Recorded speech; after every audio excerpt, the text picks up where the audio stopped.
Leon's Chainsaw Parts and Repair. I'm in my travel trailer and I'm testing out a new generator. When we were out camping this last go around, I discovered that this unit on the new, this AC unit on the new trailer was more than my 2,000 watt generator would handle. I actually thought I had bought a little bigger than that, but I didn't. So anyway, I went down to the good old Harbor Freight, and yes, I bought the 2-year no questions asked warranty because I may need it, but we'll see. I have the air conditioning on. The fan is set to automatic and it's on high. You can hear that. You can hear I'm talking loud. Blowing nice cold air, real nice cold air. I don't know how sensitive the mic is on this phone. I don't know if you guys can hear that generator out there or not. I can barely hear it over the fan.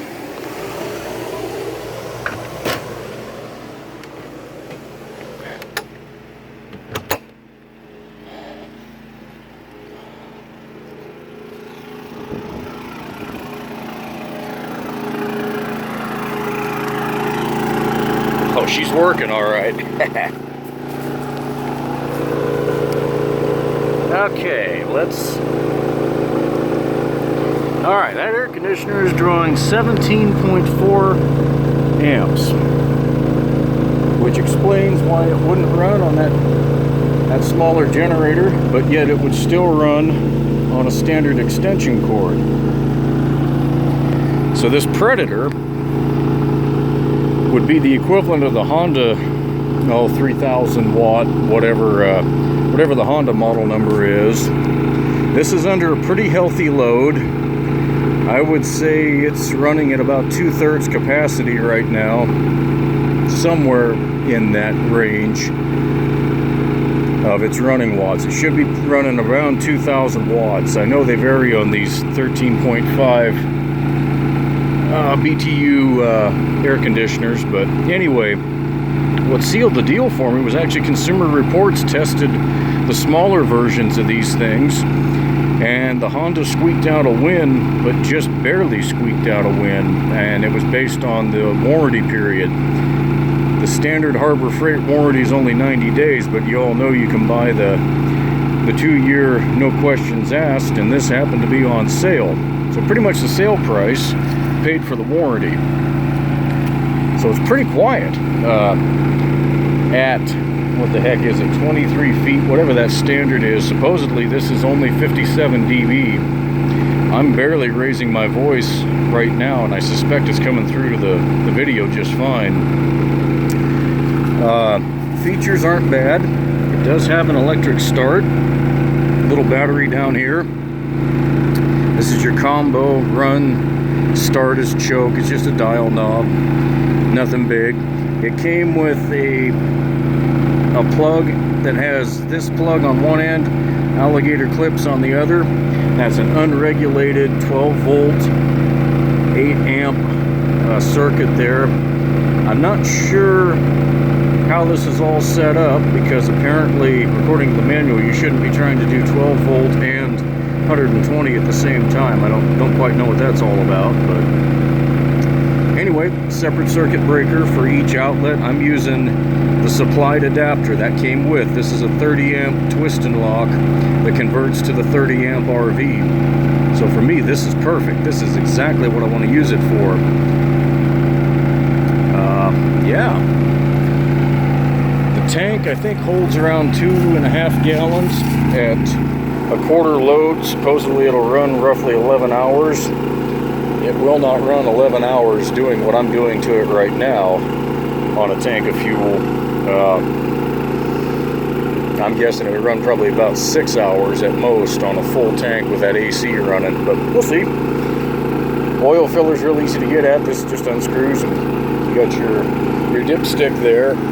Here on the noisy end, that's a giant muffler in there, and it's getting warm. I can smell the factory finish kind of burning off of it, and it's hot. I mean, that's a good exhaust right there.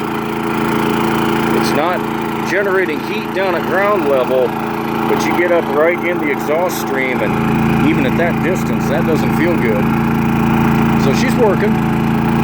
Got a approved spark arrestor screen in there, so I should be able to use this camping whenever I need to. Obviously, it's got the pull start override, and then a whole bunch of Harbor State Freight's warnings about don't breathe carbon monoxide and don't do this and don't do that and blah blah blah that they have to put on there so they don't get sued. But here we go, 25 amps total, can't exceed. So actually, as I think about this,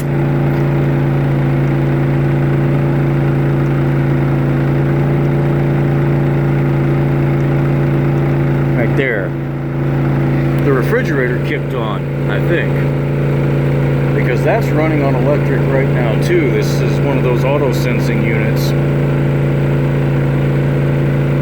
So what I'm going to do, I'm going to prep this phone up, and I'm going to go inside the trailer and turn the AC off and then back on so that you guys can hear how she loads down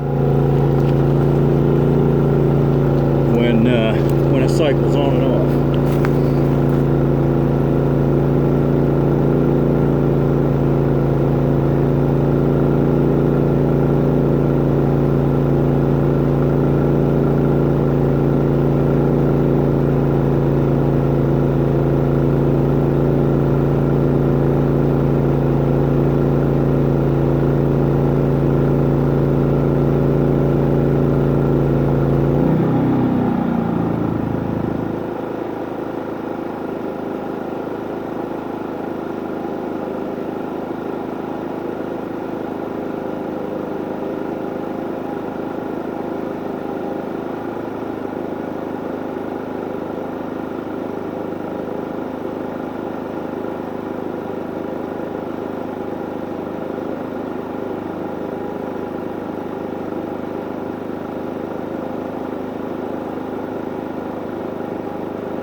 Well, I think the fan is mad, or the thermostat's mad at me for shutting it down and then turning it back on. It's one of those, oh, there it goes.